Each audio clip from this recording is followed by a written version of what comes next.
ফার্মগেট স্টেশনের কাছে ৪৩০ নম্বর পিলারের ভায়াডাক্টের একটি বিয়ারিং প্যাড খুলে পড়ে যাওয়ায় বুধবার ১৮ সেপ্টেম্বর আগারগাঁও থেকে মতিঝিল অংশে ১১ ঘণ্টা বন্ধ ছিল মেট্রোরেল।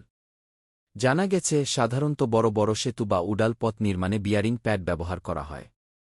পিলারের মাথায় বসানো থাকে বিশেষ ধরনের রাবারের তৈরি এ উপাদান, যার মাধ্যমে পিলার ও উডাল পথের সংযোগ করা হয়, যা গাড়ির চাপ সরাসরি পিলারে না ফেলে মাটির দিকে নামিয়ে দেয়। আমাদের দেশের মেট্রোরেলেও এটি ব্যবহার হয়েছে।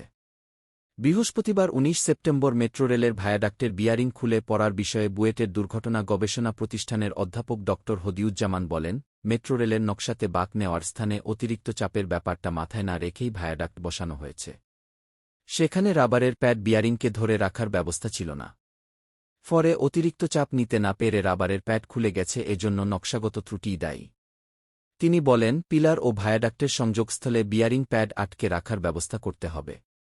যদি তা সম্ভব না হয় তবে রাবারের বিয়ারিং বাদ দিয়ে উন্নত প্রযুক্তির টেক্সি ও অধিক চাপ সহনশীল পট বিয়ারিং ব্যবহার করতে হবে। ঢাকা মাস ট্রানজিট কোম্পানির ব্যবস্থাপনা পরিচালক মোহাম্মদ আব্দুর রউফ বলছেন, এসব দিক মাথায় রেখে নতুন করে পরিকল্পনা করছেন তারা। নির্মাণাধীন মেট্রো লাইনগুলোর নকশাতেও প্যাড ধরে রাখার বিশেষ ব্যবস্থা রাখা হবে।